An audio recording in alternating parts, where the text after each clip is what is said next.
अस्सलामुअलैकुम नाजरीन, सियासत टीवी के कौमी खबरनामे में आपका इस्तकबाल है। मैं हूं मन्नान जाबरी। सबसे पहले पेश है हेडलाइंस। हज 2026 का आगाज, 371 आज़मीन को लेकर पहली परवाज नई दिल्ली से मक्के मुकर्रमा के लिए रवाना। आज़मीन की सहूलत के लिए मुमकिना इक़दामात का हुक्काम ने किया वादा।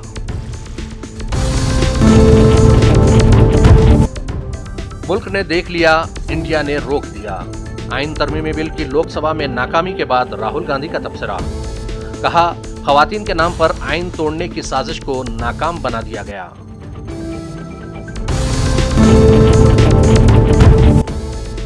खवातीन रिजर्वेशन का इस्तेमाल करके मुस्तकिल तौर पर इख्तिदार में रहने की साजिश कर रही थी बीजेपी। प्रियंका गांधी की प्रेस कॉन्फ्रेंस में वजाहत। कहा, यह आइन और जमहूरियत की जीत है। SIR का अमल गैर आईनी और जमहूरियत का मजाक। साबिक chief election commissioner SY Qureshi का रद्द-ए-अमल।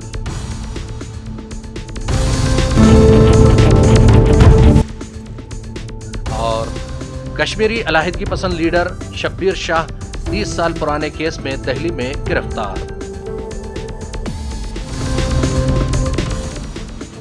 हेडलाइंस के बाद अब बढ़ते हैं खबरों की तफसील की जानिब। हिंदुस्तान से आज बाकायदा तौर पर हज 2026 का आगाज हो गया है। 371 आज़मीन के साथ पहला काफिला आज सुबह 7 बजे नई दिल्ली के इंदिरा गांधी इंटरनेशनल एयरपोर्ट के टर्मिनल 3 से मक्का मुकर्रमा के लिए रवाना हुआ। हुज्जाज की रवानगी के मौके पर हफ्ते की रात से ही एयरपोर्ट पर आज़मीन के पहुंचने का सिलसिला शुरू हो चुका था। इस काफिले में मुल्क के मुख्तलिफ हिस्सों के आज़मीन हज शामिल थे। वाज़ेह रहे कि इस साल सालाना हज में हिंदुस्तान से 1,75,025 आज़मीन हज की सादत हासिल करेंगे। इस सिलसिले में दिल्ली एयरपोर्ट के टर्मिनल 3 पर एक तकरीब का एहतमाम भी किया गया, जिसमें सऊदी अरब के नायब हज मिशन अहमद मशबाब अल हमरी, दिल्ली हज कमेटी के चेयरपर्सन कौसर जहां बेगम, वजारत अक़लियती उमूर के सेक्रेटरी डॉक्टर श्रीवास्तव कृष्णा और जॉइंट सेक्रेटरी राम सिंह खास तौर पर मौजूद थे। हज इंतजामात के लिए नोडल बॉडी वजारत अक़लियती उमूर, हज कमेटी ऑफ इंडिया, दीगर मरकजी वजारतों, रियासती हुकूमतों और सऊदी हुक्काम के साथ मिलकर वसी पैमाने पर तैयारियां की गई थी, ताकि बगैर किसी रुकावट के लॉजिस्टिक्स और ज़मीनी सतह पर बेहतरीन सहूलतों को यकीनी बनाया जा सके। ख़वातीन की तहफ़्फ़ुज़ात यानी वेमेंस रिजर्वेशन से मुताल्लिक़ आइनी तरमीमी बिल मोदी हुकूमत ने लोकसभा में गुज़िश्ता रोज़ पेश ज़रूर किया, लेकिन अक्सरियत के लिए ज़रूरी 2/3 वोटिंग हासिल करने में वो नाकाम साबित हुई। इस बिल की हिमायत में 298 और ख़िलाफ़ में 230 वोट डाले गए, जबकि ज़रूरत कम अज़ कम 352 वोटों की थी। आइनी तरमीमी बिल लोकसभा में गिरने के बाद अपोजिशन लीडर राहुल गांधी का तबसरा सामने आया है, जिसमें बरसर इख्तिदार तबके को तनकीद का निशाना बनाया गया। उन्होंने कहा कि बरसर इख्तिदार तबके ने ख़वातीन के नाम पर आइन को तोड़ने के लिए गैर आइनी तरकीब का इस्तेमाल किया। साथ ही उन्होंने लिखा कि भारत ने देख लिया, इंडिया ने रोक दिया। जय आइन। Is about stopping the BJP RSS from capturing Tamil Nadu. இந்த தேர்தல் என்பது RSS பிஜேபி தமிழ்நாட்டுக்குள் நுழைவதற்கு முயற்சி செய்கின்ற தேர்தல். இந்த தேர்தலை பாசிச சக்திகளான RSS பிஜேபியும் தமிழ்நாட்டில் நாம் அனுமதிக்கலாமா? அனுமதிக்க கூடாது. Yesterday you might have seen what Mr. Narendra Modi and Amit Shah were trying to do in Parliament. நேற்றைய தினம் நாடாளுமன்றத்தில் நரேந்திர மோடி அவர்களும் அமித்ஷா அவர்களும் மறு வரைவு சட்டத்தை கொண்டு வந்தார்களே, அது என்ன நடந்தது? நேற்றை அது முறியடிக்கப்பட்டு இருக்கிறது. They told the nation a lie. அவர்கள் சொல்லுகிறார்கள் இந்த தேசம் வாழ்ந்து கொண்டிருக்கிறது என்று. They said they were trying to pass a bill for women's representation. அவர்கள் சொல்லுகிறார்கள் நாடாளுமன்றத்திலே பெண்களுக்கான இடஒதுக்கீட்டை நாங்கள் கொண்டு வருகிறோம், அதை ஏற்படுத்த போகிறோம் என்று அவர்கள் சொல்லுகிறார்கள். But hidden behind that bill was a diabolical idea. உண்மை என்னவென்றால் இவர்கள் உண்மையை பழி தோண்டி குழி தோண்டி புதைக்க பார்க்கிறார்கள். They wanted to change the electoral map of India. அவர்கள் தேர்தலுக்கான வரைபடத்தை அமைக்க துடித்துக் கொண்டிருக்கிறார்கள். They wanted to change the number of seats that each state gets. தொகுதிகளுக்கான மாநிலங்களுக்கான தொகுதியை அவர்கள் மாற்றி அமைக்க நினைக்கிறார்கள். They wanted to weaken the South Indian states, weaken the northeastern states, and weaken smaller states. தமிழ்நாடை சீரழிக்க பார்க்கிறார்கள், ஒடுக்க பார்க்கிறார்கள். வடகிழக்கு மாநிலங்களை ஒடுக்க பார்க்கிறார்கள், தொகுதிகளை குறைக்க பார்க்கிறார்கள். You have already seen the Prime Minister attacking our constitution. Narendra Modi ஏற்கனவே இந்திய அரசியலமைப்பு சட்டத்தை ஒடுக்குவதற்கும் சீரழிப்பதற்கும் முயற்சி செய்கிறார்கள் என்பதை நீங்கள் அறிந்திருப்பீர்கள். In the constitution it is clearly written, India, that is Bharat, is a union. Congress की जनरल सेक्रेटरी प्रियंका गांधी ने खवातीन रिजर्वेशन और हदबंदी के मामले पर बीजेपी के खिलाफ जबरदस्त जवाबी हमला किया है। उन्होंने आज हफ्ते को प्रेस कॉन्फ्रेंस के दौरान कहा कि कल जमहूरियत की जीत हुई है। मोदी हुकूमत ने जमहूरियत को कमजोर करने और वफाकी ढांचे को बदलने की साजिश की थी, जिसे हमने शिकस्त दे दी। ये आइन की जीत है, मुल्क की जीत है, अपोजिशन के इत्तेहाद की जीत है, जो हुक्मरान जमात के कायदीन के चेहरे पर वाज़े तौर पर नजर आ रही थी। 2023 का जो विधेयक है उसमें ये था कि इन्हीं सीटों में से आप 33% महिलाओं को देंगे। मैम उसमें लिखा था कि सेंसस के बाद डिलिमिटेशन होगा, उसके बाद तय की जाएगी, जो भी सीट होंगी उस पे 1/3 मिलेगा। तो यानी कि सीटें बढ़ती, पर नहीं, 543 में से ही था। तो उसके लिए आप लोग तैयार हैं? हाँ बिल्कुल तैयार है। जी प्रियंका जी, दो दिनों तक हमने बहस देखी और अब क्रेडिट उधर से भी क्लेम किया जा रहा है, आप लोग भी दावा कर रहे हैं। नहीं, हम क्रेडिट का दावा नहीं कर रहे हैं। सवाल हम आपको इतिहास के बारे में बता रहे हैं। कांग्रेस पार्टी ने 1928 में शुरू की ये बात, और कांग्रेस पार्टी की ही ये बात थी जिस वजह से आज आज़ादी के पहले दिन से महिलाओं को भारत में वोट डालने का मौका मिला और अधिकार मिला। तो मैम सवाल ये था कि बीजेपी और एनडीए पूरे देश में अभियान चलाने जा रही है।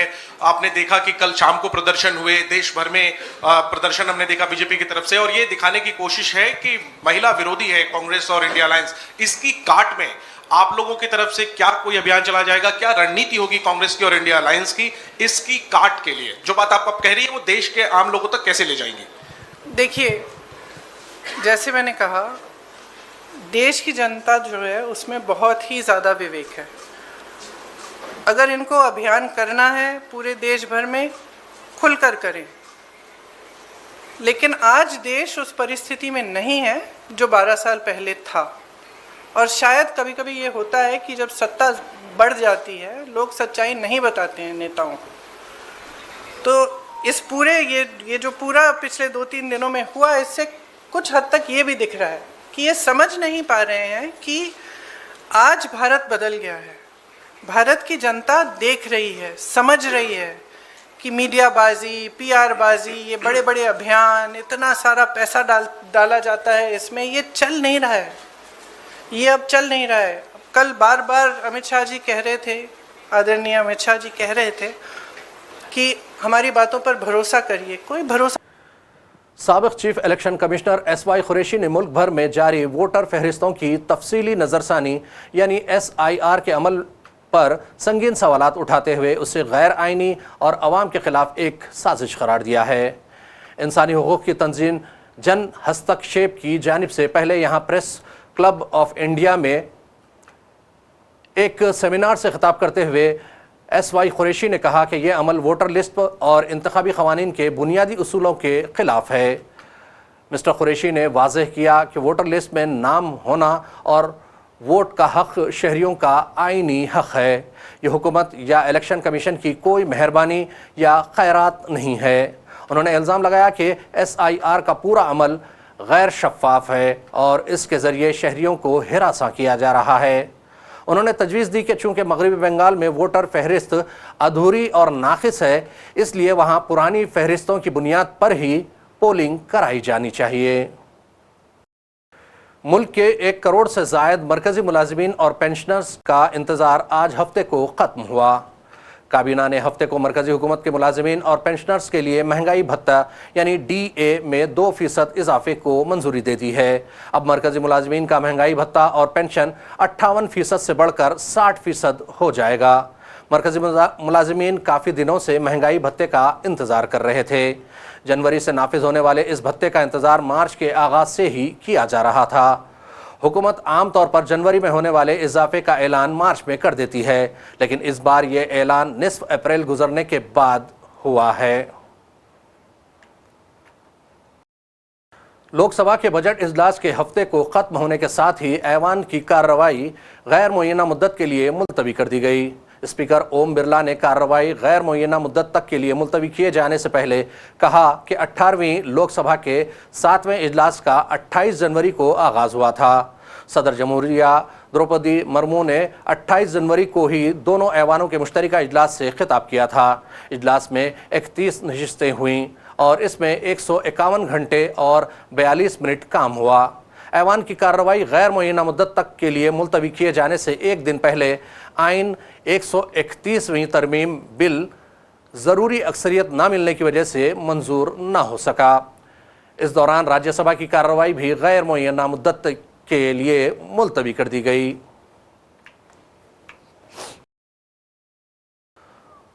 पार्लिमानी उमूर के वजीर किरण रिजिजू ने कहा है कि हफ्ते को ख़त्म हुआ बजट इजलास तारीखी रहा है, लेकिन इस इजलास में कांग्रेस और उसके इत्तेहादी जमातों पर ख़वातीन मुखालिफ होने का जो दाग लगा है वो कभी नहीं मिटेगा। ख़वातीन अपने हुकूक छीनने पर इन जमातों को कभी माफ़ नहीं करेंगी। मिस्टर रिजिजू ने आज यहाँ पार्लियामेंट हाउस कॉम्प्लेक्स में प्रेस कॉन्फ्रेंस करते हुए कहा कि 16 अप्रैल से शुरू हुए पार्लियामेंट के बजट सेशन के 3 रोज़ा तौसी इजलास में ख़वातीन रिजर्वेशन बिल लाया गया था, लेकिन 2 दिन तक जारी रहने वाली बहस के बाद कांग्रेस और इंडिया इत्तेहाद की दीगर जमातों के ख़वातीन मुखालिफ रवैये की वजह से उसे मंजूर नहीं किया जा सका। उन्होंने इस बिल की मुखालिफत करने पर अपोजिशन जमातों पर सख्त तनकीद की और कहा कि कांग्रेस के साथ साथ जो भी सियासी जमातें ख़वातीन के हुकूक छीनने के लिए इस बिल के ख़िलाफ़ खड़ी हुईं, उन्हें मुल्क की ख़वातीन कभी माफ़ नहीं करेंगी, क्योंकि कांग्रेस और उसके इत्तेहादियों ने ये बहुत बड़ा जुर्म किया है। ऑफिशियली आज संपन्न हुआ और आप लोग सब अच्छी तरह से मालूम है, मैं बहुत डिटेल में नहीं बताऊंगा। बहुत ऐतिहासिक बजट सेशन, बहुत ही प्रोडक्टिव बजट सेशन रहा है। 28 जनवरी को बजट सेशन शुरू हुआ और आज 18 अप्रैल को बजट सेशन संपन्न हुआ। राष्ट्रपति जी का अभिभाषण के साथ और फिर महामहिम राष्ट्रपति जी को हम सब ने धन्यवाद दिया प्रस्ताव पारित करके दोनों सदनों में, और फिर यूनियन बजट बहुत अच्छी तरह से पारित हुआ, फिर फाइनेंस बिल पारित किया गया है। मैं डिटेल में इसलिए नहीं जा रहा हूँ कि आप लोग सब इसके बारे में ऑलरेडी मालूम है। फिर दूसरे पार्ट में आदरणीय प्रधानमंत्री जी ने वेस्ट एशिया में जो क्राइसिस हो रहे हैं उसको लेकर के स्टेटमेंट दिया दोनों सदनों में, और फिर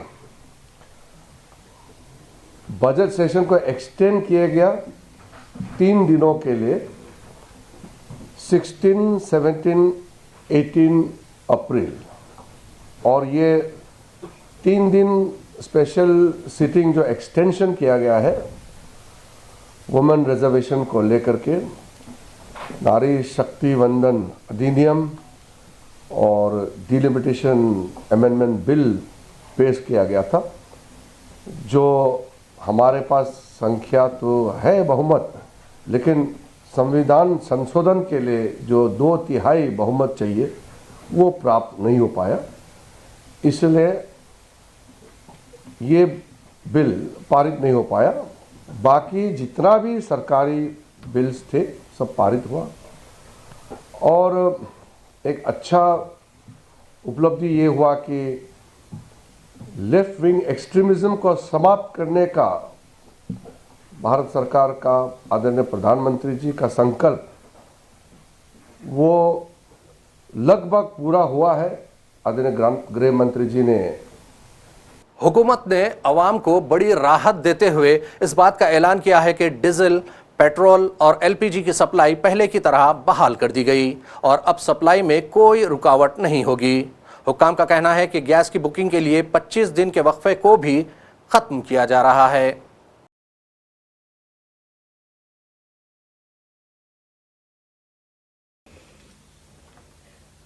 चौदह मार्च से लेकर अब तक लगभग 79 लाख से अधिक 19 किलो के सिलेंडर्स की सेल हुई है और ये क्वांटिटी लगभग 1,50,000 टन होती है।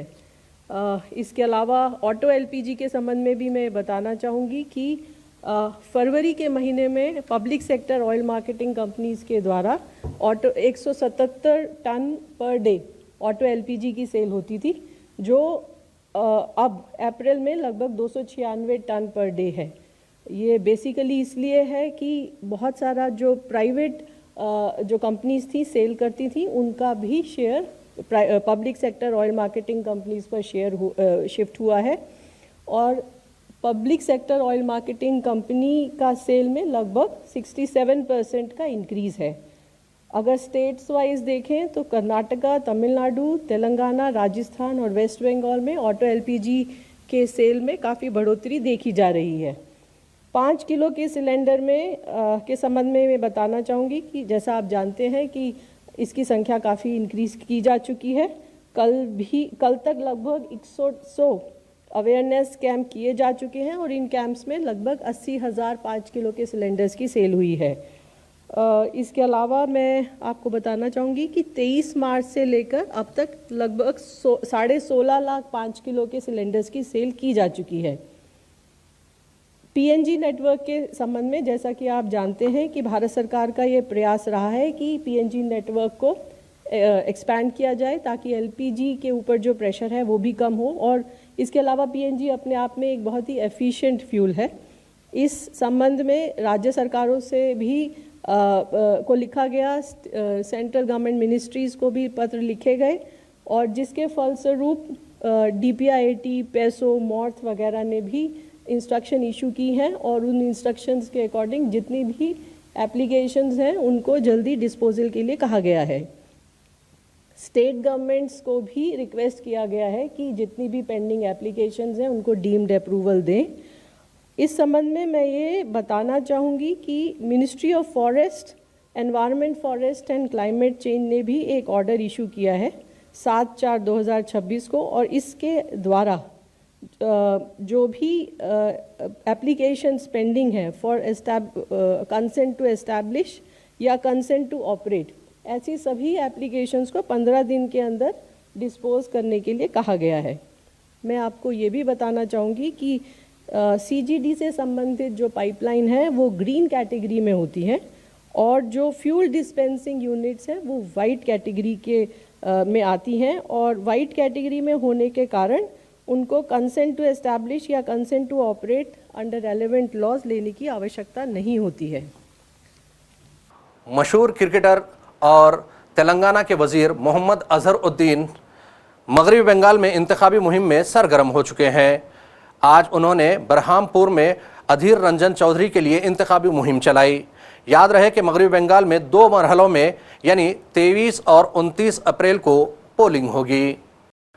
नेशनल इन्वेस्टिगेशन एजेंसी यानी NIA ने आज हफ्ते को दिल्ली में कश्मीर के बुजुर्ग अलाहिदगी पसंद लीडर शब्बीर अहमद शाह को साल 1996 के एक मुकदमे के सिलसिले में गिरफ्तार कर लिया।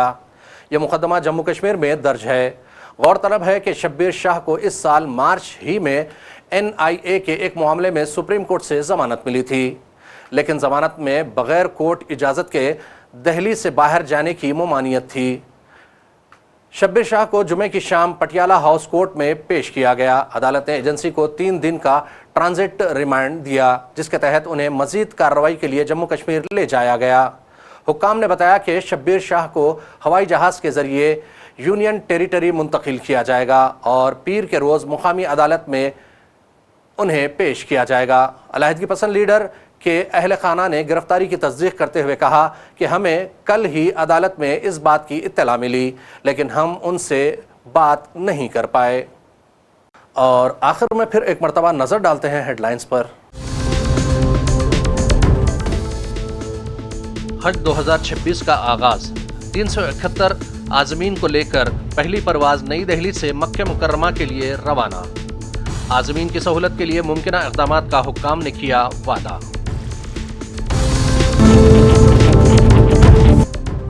मुल्क ने देख लिया, इंडिया ने रोक दिया। आइन तरमीमी बिल की लोकसभा में नाकामी के बाद राहुल गांधी का तबसरा। कहा, खवातीन के नाम पर आइन तोड़ने की साजिश को नाकाम बना दिया गया।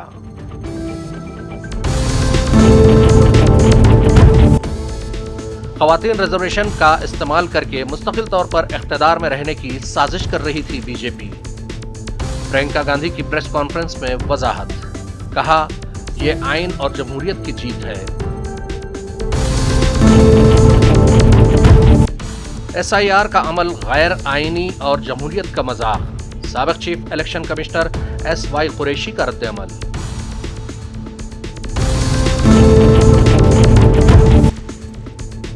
और कश्मीरी अलहदगी पसंद लीडर शब्बीर शाह 30 साल पुराने केस में दिल्ली में गिरफ्तार। खबरनामे का सिलसिला यहीं इख्तिताम को पहुंचता है। मन्नान जाबरी को सियासत टीवी की पूरी टीम के साथ दीजिए इजाज़त और देखते रहिए सियासत टीवी। अल्लाह हाफिज़।